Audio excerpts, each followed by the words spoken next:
Good afternoon. Welcome to the Korea Society. My name is Luce Lanzat. I'm the Program Officer for Education. I'm delighted to introduce today's speakers. Today we convene part 2 of a series on Korea-China relations, a follow-up to our March session with Harvard's John Park. Our first speaker, Yoon-sun, is a senior associate with the East Asia program at the Stimson Center in Washington, D.C.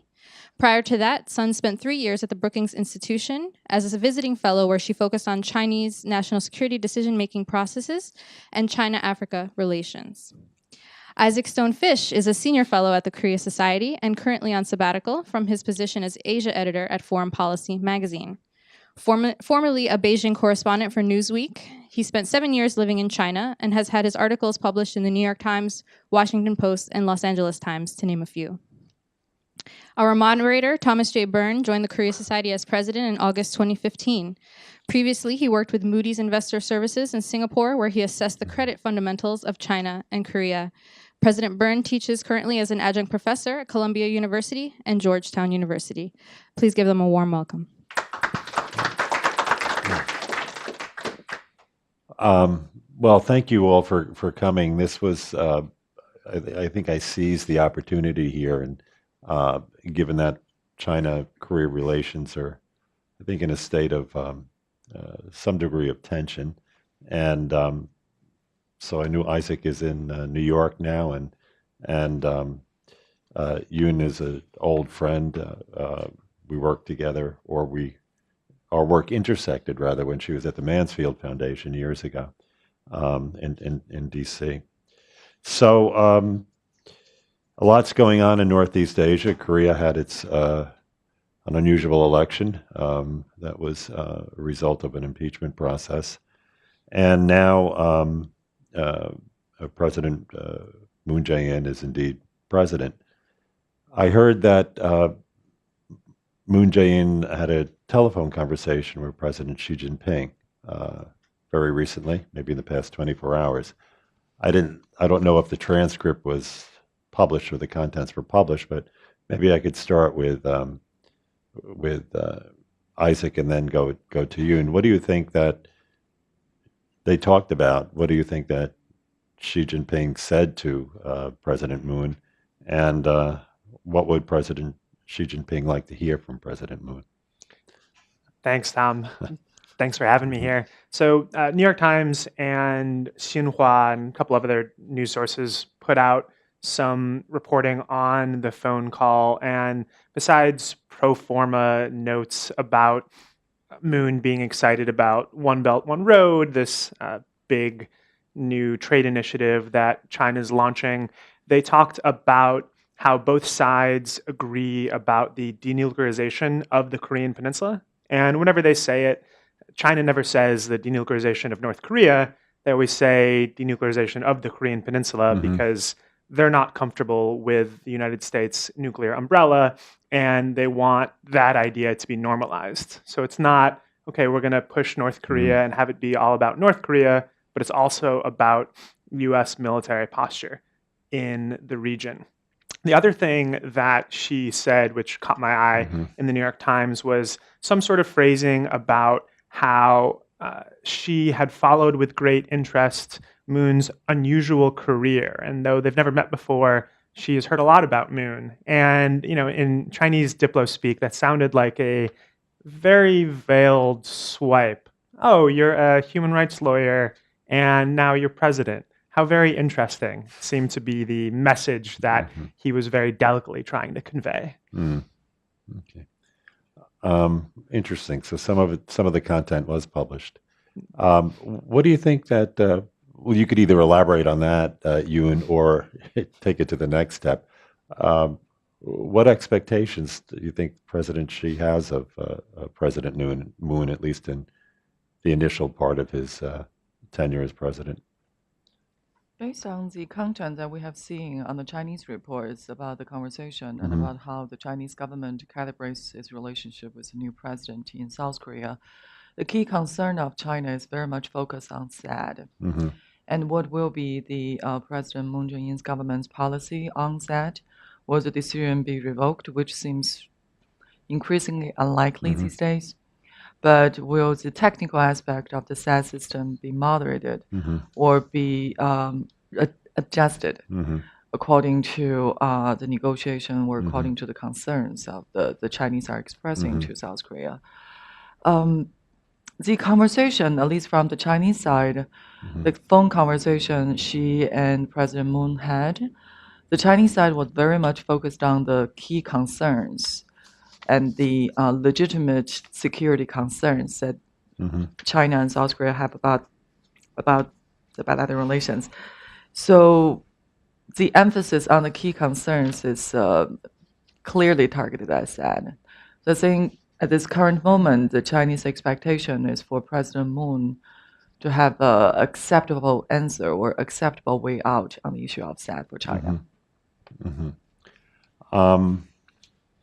Maybe Peter, can we show the slides now on how what the Koreans think of that and how this is affecting Korean perceptions? So the first slide, I thought I'd have a clicker, but I'll just yell out to Peter. So this is a time series on how South Koreans have viewed that. It comes from the Asan Institute, a publication, their publication called Korea Perspective. Can you all see this? Okay. So back in November 2016, support was waning and opposition was waxing, was gaining on that, and they intersected just about intersected right there. But following that, there was a divergence and support grew somewhat for THAAD. That's the blue line, and then the disapproval started to slip back. So that seems to be tied in with the when China started to take retaliatory measures, economic retaliatory measures against the installation of THAAD in South Korea. And the next slide, or the next slide, Peter. Nope. Yeah, that one. Sorry, the previous one. Yeah. So this is kind of hard to read, and I trust the Asan Institute got the math right. I tried to mimic it, but evidently, so this was published May 9th and 10th, and this shows that the voters, these I guess are from exit polls, solidly supported the deployment of that in South Korea, 59%. Remember, 41% voted for Moon. And a disagreement was 41%. So that shows I think, a fairly solid majority. The blue and the orange bars are those who voted for each candidate, whether they agreed or disagreed with that system. So it does show that perhaps the support is actually rising in South Korea from the previous slide. And so what are the implications on South Korean perceptions of the Chinese? And that would be the last slide I have. Peter? Good. So this shows that the blue is at the top. So Americans on a score of 0 to 10, close to 6, are favorably view Americans. At the bottom is the purple, which are North Korea, so 2 out of 10. I'm actually surprised that it's 2 out of 10 and not something between 0 and 1. But anyway, it's 2 out of 10. And lo and behold, right when the economic retaliation started to, I guess, gain traction, the beginning of the year, the red bar, the Chinese favorability score slips to, well, basically as low as Japan's, which is better than North Korea, but still pretty low. So this is I guess this is something that Xi Jinping, I don't know if he was expecting this to happen, where the South Korean opinion regarding THAAD is pretty positive. Maybe he hoped to drive a wedge and force South Koreans to reconsider this, at least the public, and that doesn't seem to be happening. How do you, given that, assuming that, just turning to that is probably one of the most foremost issues on topical issues at least, matters that China has vis-a-vis Korea. How do you think Xi Jinping will deal with this popularity for THAAD, and will he have to recalibrate the economic retaliation that the government, of course, doesn't publicly and formally admit is taking place? I think Beijing and the United States needs to walk a fine line with South Korea and with this idea that they controlled South Korean destiny. I think there's resentment in South Korea for either direction, because on the one hand, you have China saying you must get rid of this missile system. On the other hand, you have Trump saying you got to keep it, and actually y'all got to pay for it too. So I feel like the strategy that both countries, or at least Beijing, seems to be waking up to is that they can't force South Korea to remove THAAD without huge consequences. And if they're not more careful, then they're going to see their popularity rating drop below Japan's. I think we have to remember September 2015, Beijing had that massive military parade. You had Putin and Park as the two prominent world leaders next to Xi Jinping. I think you had Jiang Zemin and Hu Jintao on one side and Putin and Park on the other side. So that was probably the apex of China-South Korea relations in a very long time. And since then, we've seen a pretty big slip. And I think China has a lot to do to reverse that trend. How does, Yoon, how do you think President Xi takes this into the calculus of China's relations with South Korea, that the declining favorability and rising support for the THAAD system in South Korea? I think the Chinese reaction to the unfavorable rating that China currently receives in South Korea is it has multiple aspects to it. Does the Chinese government like to see such an unfavorable perception of China? They don't like to see it.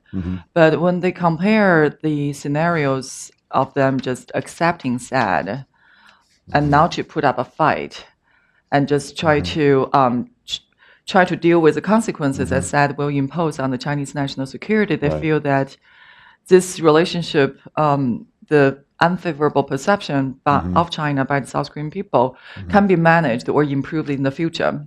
But currently, they don't see much of an option now to put up an opposition against the THAAD decision. Because when the Chinese look at the THAAD system, I think we have one perception, and the Chinese have a different perception. They feel that THAAD, the radar has two ranges. It has a short range, which covers pretty much just Korean Peninsula, and it has a long range that's between 2,000 to 2,500 kilometers that will go pretty much cover half of China. So the Chinese feel that the THAAD system, when it is on the long-range mode, will impose an irreversible and inevitable damage on China's national security. So I think currently, realistically speaking, the Chinese have to understand that the THAAD decision, the deployment has already happened. And for US and South Korea to reverse that decision is very unlikely. But I think the Chinese government's perception, or what they are trying to achieve, is that can we have some technical discussion about, for example, do you really need two ranges for the radar? If you just want to cover North Korea, don't you just need the short range? Why do you need the long range? So whether the technical specification of the radar can be adjusted at this point. And the second issue that they would raise is that, so part of the promise from the Americans and from the South Koreans to the Chinese is that, well, we will put the THAAD radar on short range, so don't worry. But the Chinese feel that, well, it's just a matter of switch, right? So they also want to find out whether there's a system that can guarantee that the radar will be put on the short range mode. And the third issue is that whether this one unit of THAAD system will be the only unit that will be deployed in South Korea. We know the current location is in southeast Korea and in Sunju, but the interception range of the missile of THAAD is 200 kilometers, and Sunju is 300 kilometers away from Seoul. That raises a question that if the first unit is deployed, will there be more unit deployed in South Korea to cover Seoul? And I think Beijing also has a very strong aspiration to block further deployment. Right, right. Yeah, that's very interesting because I heard for the first time in a conversation with a senior policy analyst, let me just refer to the person that way in D.C., that South Korea really needs two systems for it to be effective on the peninsula. And then, of course, the Conservative Party candidate, Hong Jun-pyo, or at least what I read, was that he was in favor of three systems being placed on the peninsula. So I guess if things are rocky or tense now between China and South Korea, this could be a real test of the relationship if South Korea were to decide to deploy a second or third system on the peninsula. And in my discussion with Chinese interlocutors, they said, well, look, so far there have been, yes, sanctions on South Korea, but most of the damage or most of the measures have been taken are limited to the economic arena. Right. They did not downgrade the diplomatic relations. They did not recall their ambassadors. And I think there are voices in China calling for those political measures if more units are deployed. Right, right. Yeah. This is also the 25th anniversary of South Korean-Chinese ties, and a lot of times Beijing likes to make a big deal out of that as a sign of friendship. So that will be another indication as to whether Beijing feels more comfortable where the relation is. If we don't see any celebration, then that can also be seen as a diplomatic slap in the face for Seoul. Right, right. Well, the other dimension, of course, is the economics of all this. And for China, for Korea, is its largest export market. And it's also its largest source of imports, according to the World Trade Organization data. And then on the other side, China's second biggest source of imports is the Republic of Korea, and it imports more from South Korea than it does from the United States, China. So China is in a delicate phase where it's facing prospects of slower growth if they really want to rein in the credit boom that's going on in the country. And then South Korea is stuck in a low growth mode. I mean, everyone is not, the policymakers and I think a lot of businessmen are not happy unless South Korea grows by 3% per annum of GDP. That hasn't happened since 2013, or it hasn't happened in a while, 2012.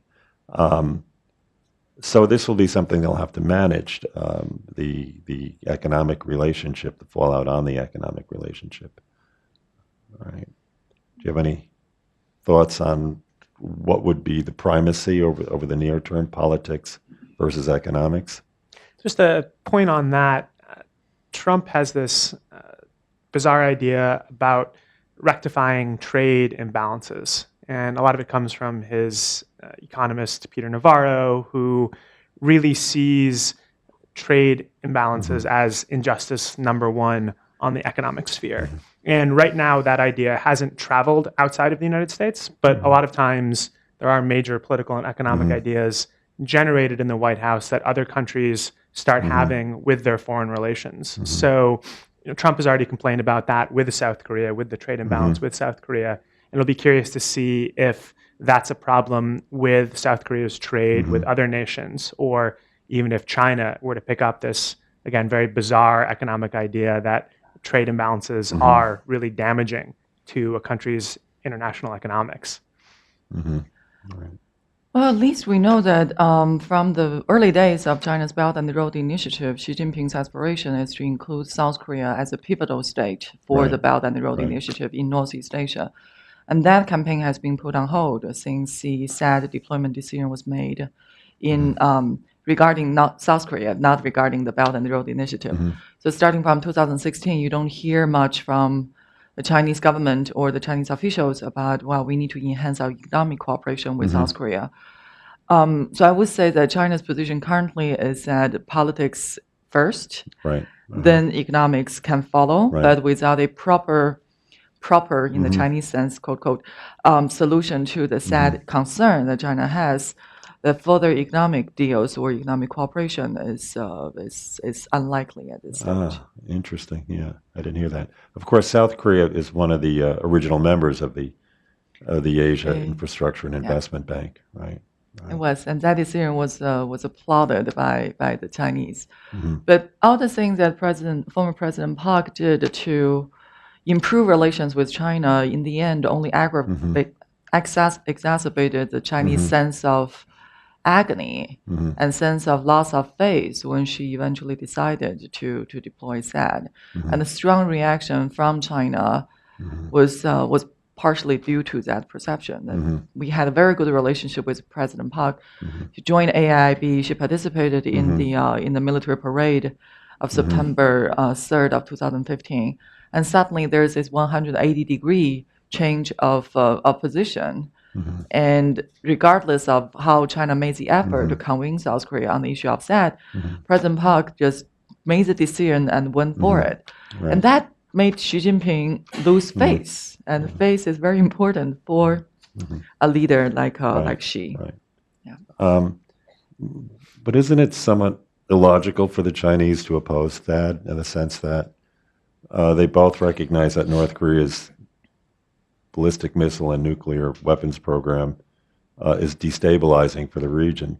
And so when South Korea takes a concrete step to defend itself from this risk, China decides to unofficially or on the margin punish South Korea.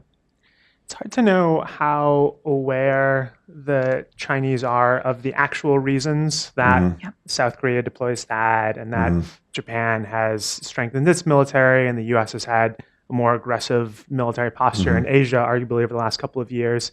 I think it's a good strategy for the United States, South Korea, and Japan, because what it does is it raises the costs to China of supporting North Korea.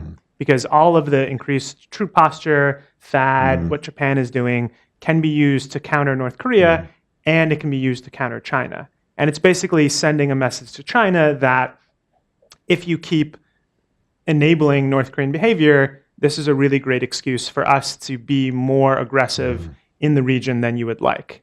That said, South Korean military buildup, Japanese, US is far slower than China. And China, until recently, has had double-digit growth to its military. According to official numbers, we have no idea what the unofficial numbers are. Presumably, they're higher. So any increase we see on South Korea and Japan pales in comparison to what China has done.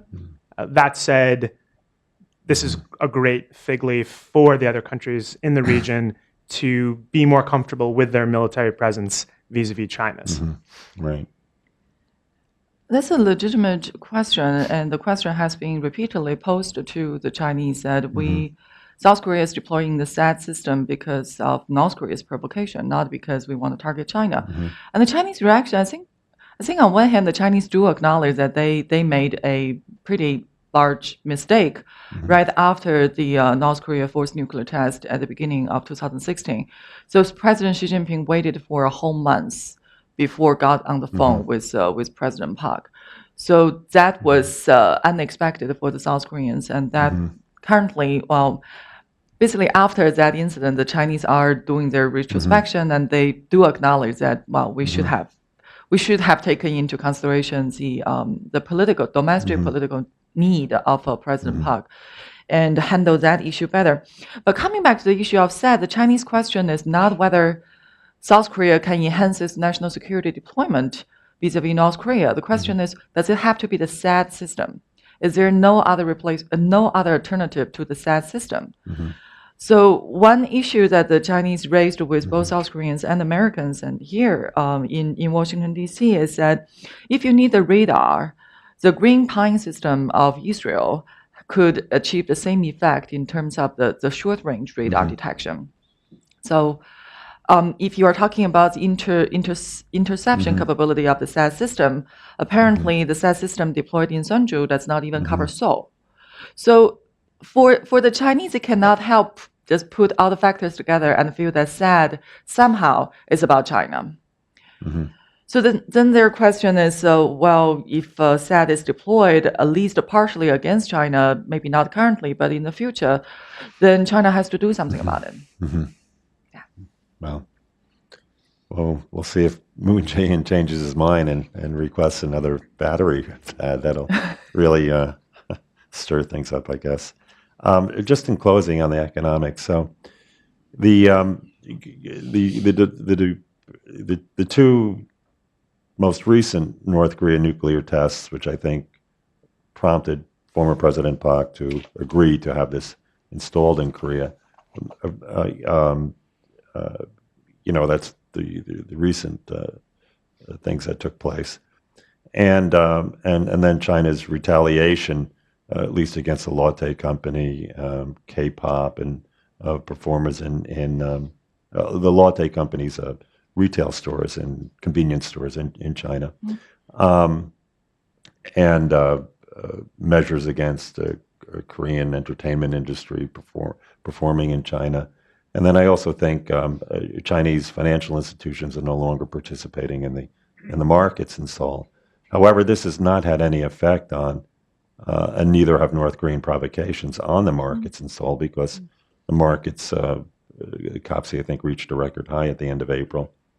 Foreign participation in COPSI is at 36.5%, a record high as well. So none of this is affecting the markets. However, estimates made in Korea by some of the banks say that this if Chinese economic retaliation could have an economic effect in slowing GDP growth by as much as half a percentage point. I don't know how you get that high, but anyway, it's you have this diverging effect on South Korea.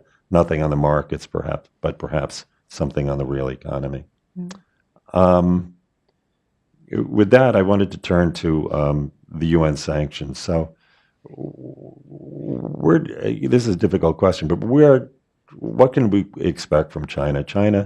These are the UN Security Council sanctions, the 2270 that was put into place in March 2016, and then the following one, 2321 in November, and then the third, 2345 in March 2017. China voted for all these.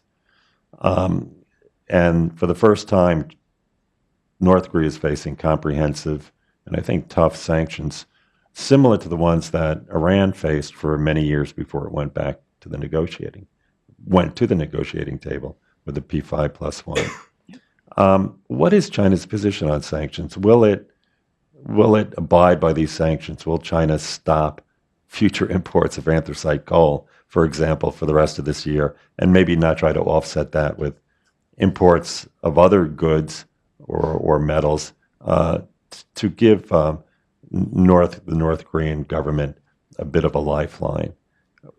Isaac, how will China respond? I think we can keep expecting China to be a quote-unquote responsible stakeholder when it comes to the United Nations, and keep voting in a way that pleases America and keep saying the right things internationally. That said, I think it's very unlikely that they're going to allow sanctions to have any teeth, and that's for two reasons. One is that, on the whole, China's trade with North Korea is a drop in the bucket. It's a very, very small amount of China's trade. But if you look at the small cities that border North Korea's trade with China, or even the 3 northeastern provinces as a whole, it becomes more significant economically. These provinces, Dongbei, northeast China, have been a bit left behind, sort of like American Rust Belt towns and cities, and Beijing is reluctant to really crack down on economic growth there, and the local party secretaries, both of the provinces and of the cities nearer to North Korea, recognize that trade with North Korea is a great way to have economic growth in these places. The second reason is that Beijing doesn't agree with the United States fundamentally that hurting North Korea economically is the way to go. They still hold out hope that they can pull a China-style transformation on North Korea, and they can convince the North Koreans that, like China, the way to move is to keep the political system but open up the economy. so you can keep people in power, the Kim family can continue to rule, but open up your economy a little bit to the outside world, and that will make the country less of a threat and potentially lead to denuclearization. That seems to be China's hope when it comes to North Korea. So sanctioning them, further closing off the economy, further punishing them on those levers isn't really a strategy that I think Beijing is going to take. Rather, if we look at ways Beijing could punish North Korea, I think it could be far more targeted individual action. An example I like to cite for something like this is Beijing is the transit hub out of North Korea to the rest of the world. North Korea is a kleptocracy. There's a lot of people in power who have a lot of money that they like to spend outside of North Korea because what are you going to buy in North Korea? So if Beijing wants to make a point, they could, for example, forbid some top general's mistress from shopping in Paris. Things like that are not economic sanctions, so to speak, but it's a way to make a point to North Korea that, hey, we're serious about calming down on these provocations. On the issue of sanctions, there are a couple of factors. The first one is, has China implemented the coal sanction? Anthracite has been a main item of export from North Korea to China historically. The UN Security Council Resolution 2321 was passed on November 30th of last year. So it specified two time periods. One is for the December of 2016. One is for the year of 2017 and for the calendar year going beyond. So the 2321 specified ceilings both in terms of volume and in terms of value of the coal export North Korea can export to China. So for the December of 2016, China went beyond the ceiling. And the official explanation from the Chinese government is that there's a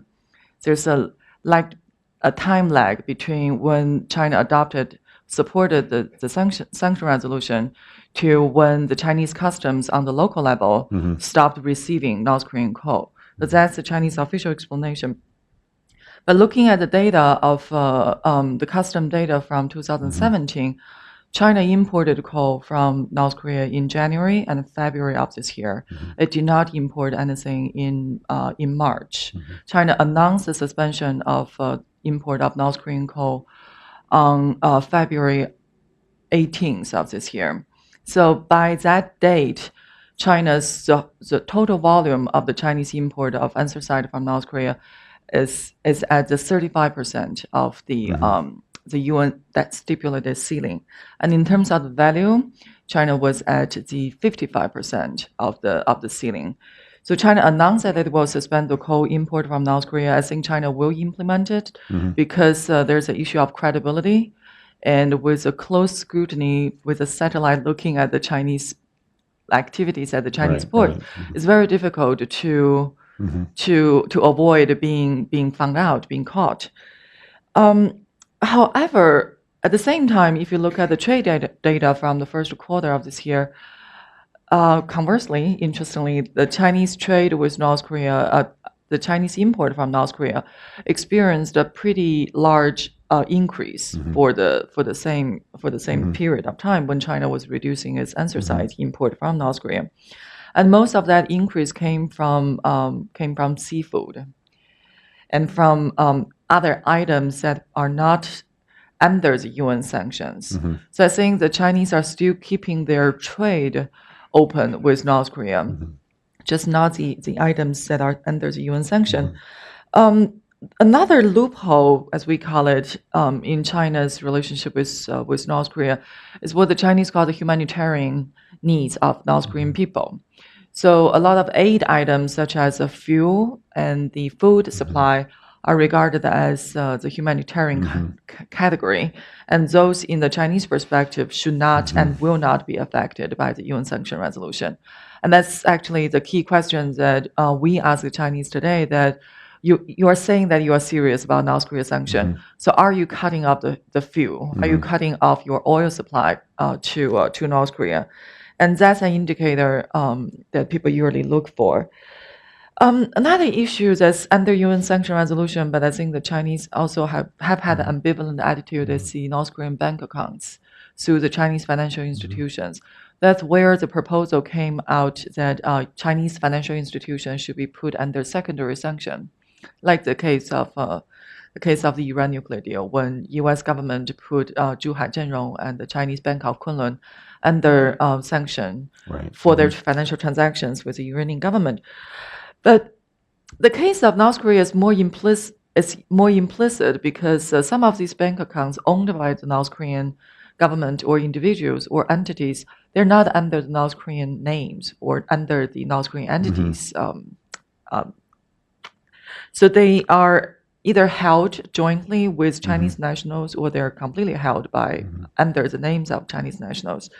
So that's another issue that I think unless the international community comes up with unequivocal evidence against the Chinese financial transactions with North Korea, it would be very difficult to hold China responsible for those activities. Right.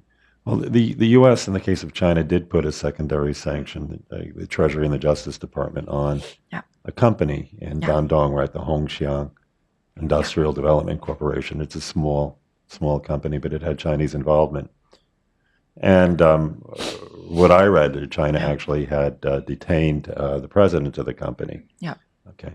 Well, how would China respond if one of the larger banks in China was found to have North Korean accounts or to be facilitating financial transactions with North Korea? If the Agricultural Bank of China, the Industrial and Commercial Bank, the largest bank in the world, Bank of China, if one of these banks were hit with secondary sanctions or threatened with secondary sanctions, how would the Chinese government respond?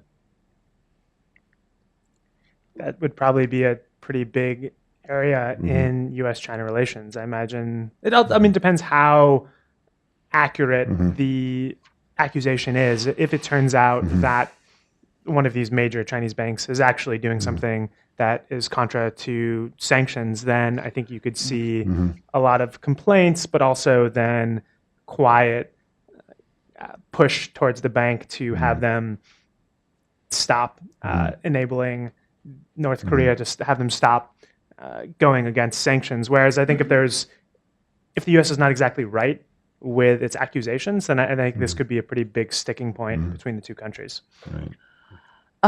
About the case on Hongxiang, well, that's what I meant by unequivocal, that indisputable evidence that the international community can supply to really put China under the spotlight. In the case of Hongxiang, the report related to the illicit activity by Hongxiang was authored and published by South Korean experts. And I talked to the author of that report and said, well, where did you get that information? And he said, well, most of the information is public open source. So you go to the Chinese customs and you can tease out the evidence from the Chinese data. And another case is ZTE, the Chinese telecom company that has been, I think it was fined, how much was it? 1 billion? It was a very large fine by the U.S. Treasury for ZTE's transactions, supply of technology to both North Korea and Iran. So when I had the conversation with my journalist friends, I said, well, those are pretty solid cases that built against the Chinese companies. And a lot of the journalist friends, their reaction is this information could not have been obtained through public sources. Right. So their theory is that moles were planted into those companies and collect the information about their illicit activity with North Korea. I don't know whether that is possible with state-owned banks in China because they don't just recruit anybody. So I think the moles were whose moles? Chinese governments or South Korean government? U.S. They speculated it was South Korean Chinese nationals hired by South Korean either government or entities and worked for these two companies, Hongxiang and ZTE, because they also had the company documents from internal sources that could not have been obtained from public source. So that's some of the journalists' speculation. I think that would be very hard to do with Chinese state-owned banks. Both, for example, Bank of China and the Agricultural Bank of China, they are state-owned, so their employees are regarded as government employee that goes through the security, they go through the political background check, and that most of them spend their whole career with that one bank.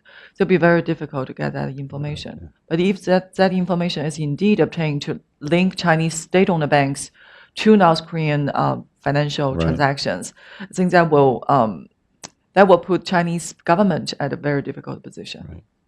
So thank you all for coming, and please, we have evaluation forms. So if you could take a couple of minutes and fill those out, it's helpful for us to assess our programs and hopefully to improve our programs. So thanks everyone for coming this afternoon.